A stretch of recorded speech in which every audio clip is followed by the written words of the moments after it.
Hi, I'm Jen, And I'm Brett. and we're journeying with the G's, and life is too short to not travel. But if you do, you got to take care of your equipment. So today's video is going to be about the air compressor that we use to fill up our truck tires back there and our RV tires right down there. So you got to make sure if you're traveling a bit, I mean really anytime, that your tires are aired up to where they should be, and that's for a couple of reasons. The first is your own safety. You don't want to have a blowout if you have tires that are too inflated or deflated. And number two, it causes uneven wear if you do not have them properly inflated, which means you're going to have to pay for new tires soon. So And they're pricey. Yep. So we bought an air compressor, and that allows us to fill it wherever we're at, even in the campground right here. Instead of trying to fill it up at a truck stop, right? So because you don't know if the truck, like a gas station, they don't have air compressors that are strong enough. When we first got our truck and we were driving to the airport to travel and found the tire pressure was low, so we had to fill it up, and we went to several gas stations. Yep. And it couldn't get it up to. And we were paying to use the air compressor only to see the air in our tires continue to drop as we tried to fill it, because the compressor was not strong enough. So we had to buy one to be able to use just on our truck, even when we're not hooked up with the RV, but for our RV tires as well. So that's why it's good to have your own air compressor. So let's go take a look at it. So we were doing our breakdown checklist for packing up the RV and moving, and we have a tire pressure monitor right here. Now this isn't what the video is really about, but we just wanted to show what it would look like. So right now it's scrolling through the different tires. Like one tire is 77 PSI, and they're supposed to be at 80 when they're cold. Now that's the problem tire right there. It's a 63. Right, so if it's 77 and this next one is 76, those are fine, but the one that is 63, I got to get that back up to like 77, 76, 78, somewhere right around there. So as soon as we plugged this in this morning, it beeped because it sensed that, and we'll show you right here on one of these tires. Here's the tire pressure sensor and temperature sensor, and it went off, but for the tire on the other side. So just wanted to point that out. Maybe we'll do a review on this someday, but just wanted to show that's kind of how we were notified that our tire needed air. And it's important right now while we're sitting here before we get on the road, but we always check it anyways. When it's really important is when we're driving down the road and a tire loses pressure all of a sudden or gets too hot. That's when we want to know, right? So now let's take a look at the air compressor. So I looked into air compressors a lot, and I'm very thankful our friends told us you have to get an air compressor. And guys, if you take anything from this channel, you don't have to get our air compressor. But if you have an RV and you have a truck that you need to pull that RV with, get an air compressor. It doesn't matter what kind, but that way if you lose pressure here at the campground, you're not trying to drive to another place to get air with a flat tire. So I literally made a spreadsheet and looked at a lot of different air compressors, and this was one that I decided on. It's by California Air Tools. And what was a couple of important things to consider when you're getting an air compressor, I guess probably the most important thing is how much pressure it can actually give to fill up your tires. So our truck tires are 80 pounds cold where they're supposed to be rated, and our trailer tires are the same. You don't want to get a air compressor that is rated just for 80. You want something a little bit more, all right? So, and you certainly don't want it less. So the most important thing is how much pressure can your air compressor give? The second thing is how quiet is it around the camp, because when you're in a campground, especially if you're packing up in the morning, you don't want to be waking up your neighbors.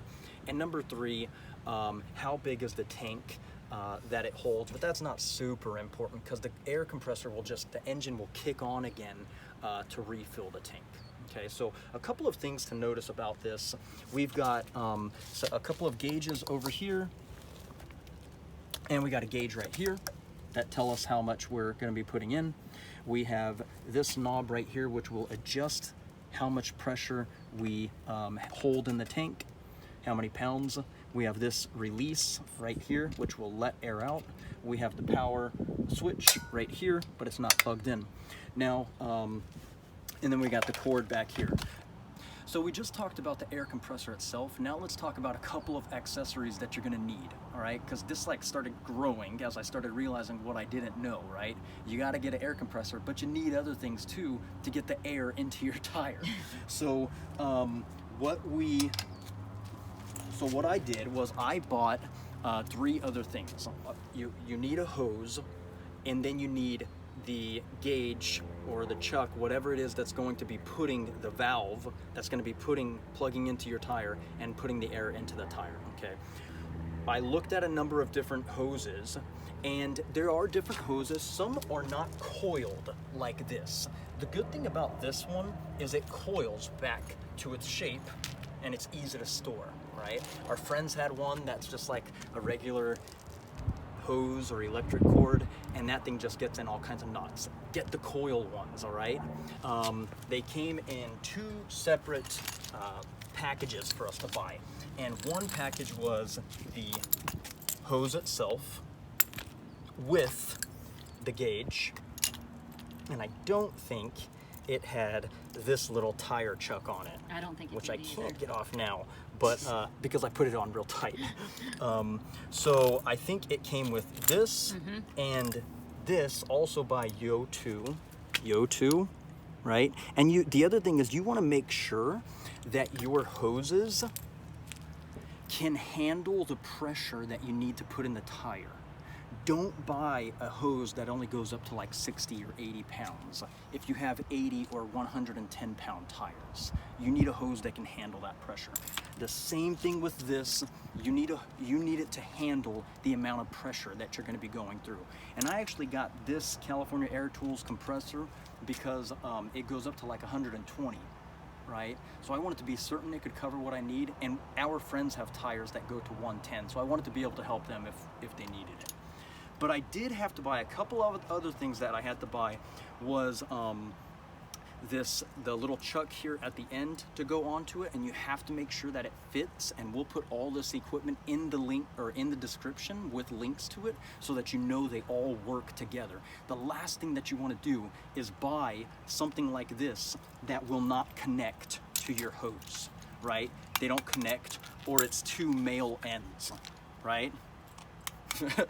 So you have to make sure that you have a male end on one end and a female on the other. Some come with 2 males or 2 females, and you just want to make sure, okay, well, right here I need a male end to go into the compressor, and then that means what's going to be at the other end plugging into here, right? So so I also had to buy another 25-foot cord by itself, also Yo2, by the company Yo2, and also a coiled one.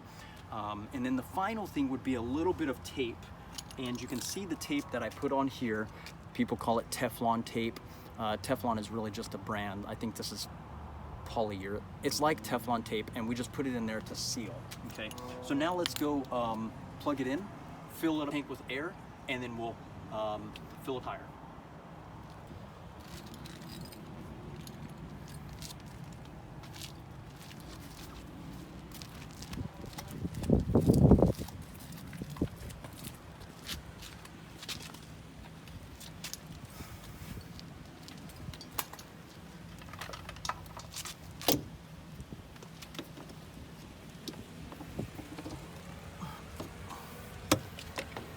So we've got the air compressor plugged in right here to our RV, but before I turn it on, I wanted to try something, and I haven't tried this yet.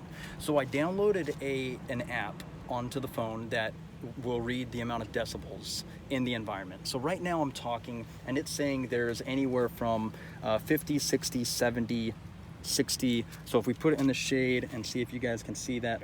So I'm gonna keep talking right now, and you can see it's at 60 to 70.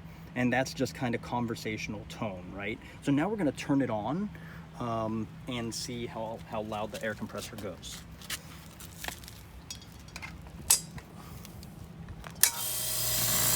So right now we're talking And look at that, it's still staying in the 70s, right next to the compressor. Right next to the compressor, it's staying at 75, which is like a conversational tone, right? If I turn the air compressor off and I keep talking, I'm still talking right now. It dropped into the 60s a little bit, but I'm also holding it a little bit away from me. So as I hold it closer, we can see it going back up into the 70s. So that's pretty neat. I hadn't tried it yet to really see how quiet this was, because you'll get different things, you'll read different things on the websites. It's pretty cool to see that it is pretty quiet. So now let's see how we operate it. So we already turned it on right now, and it's holding right now 60 pounds per square inch, 60 psi. I'm going to turn it back on so it keeps filling. And again, our tires are at 80, but I'm going to keep turning the knob here to make it go up above 80. That doesn't mean it's going to put in 80 or 90 or 100 automatically. It just means it could. Obviously, I don't want it to. But I'm going to let it go up to about when it stops. I'm going to pull it back. I'm going to turn it down because I want it to stop right there. Okay, good. I'm okay with that. Now it's eventually going to turn off by itself. Now we got to go fill up the tire.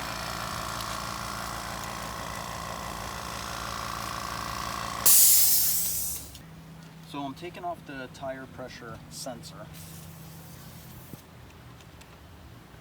Set that right there.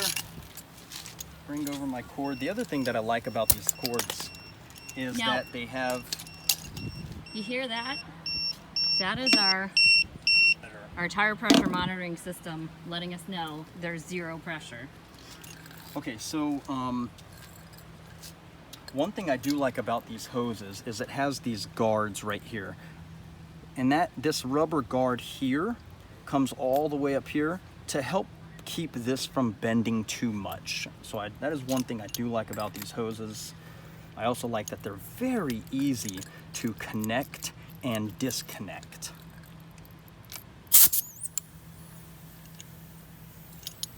So now I'm gonna plug it in, and we can see we're at the mid 60s. So I want to get that up to the high 70s. So he's squeezing.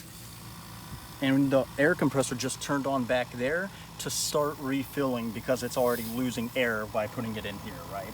All right, I'm gonna let off and we're at 70. So you can see it's going pretty fast. Some of them take quite a while. You don't want to get some cheap compressor that takes forever just to fill up your tire.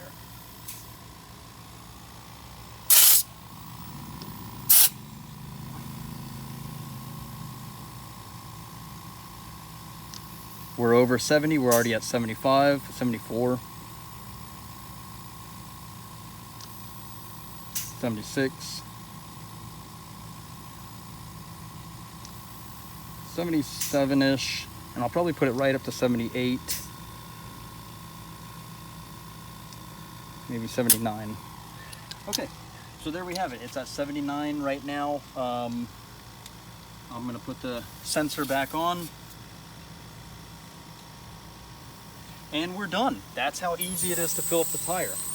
So what I'm gonna do right now is turn the air compressor off. So it's off right now. If I turn this on, it'll start turning on because it's already losing pressure, right? So the first thing is I want to turn that off. The next thing that I'm gonna do is release pressure from here.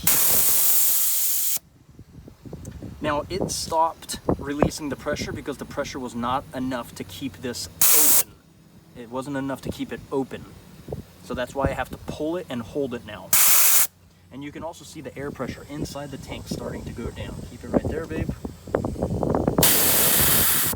Right, so the pressure went down more. Now I'm gonna disconnect the hoses since there's not a lot of pressure in here.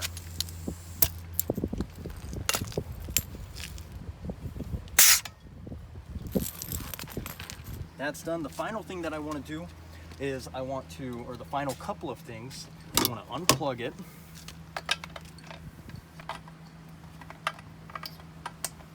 And then the last thing that I'm gonna do, because there's still a little bit of pressure inside the tank. Come on up here, babe. So we can see it's about like 40 pounds of pressure. I'm actually going to open this valve down here. That will let a lot of the air in the tank come out. But more importantly, that's gonna let water that has came in here just from the air inside. It's going to let the water drain out. That might be sitting on the bottom. You're not going to see a whole bunch of water. It's really just the air that's in there just to get out so that the water doesn't sit in here and rust.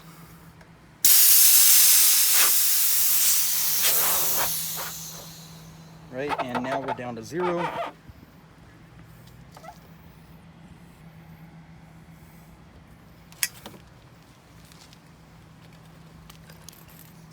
So that's it. Let's go put this away. All right, so that is how we use our air compressor, how we check our tires using the tire pressure monitoring system. And you heard while we were actually filming that the alarm went off when we took off the sensor. The sensor. Yeah, it could sense that there wasn't pressure in there, right? So that's how quick it let you know, there's It something works. wrong with your tire. It works fast, yeah. Yeah. And I'm glad we were able to actually see the just how quiet that air compressor is. That's pretty cool. We had never seen that. So yeah, that's how it goes. That's pretty fast, pretty easy, pretty quiet, and honestly, one of the best priced ones when we bought it that I have found. So if you guys have any questions, please ask them in the comments, and be sure to like and subscribe this video, right? Because it allows us to keep making content that that helps other people pursue the things that they want and travel safely. Because life's too short. That's right. So it's been a pleasure. We'll see you guys next time. Bye. Bye.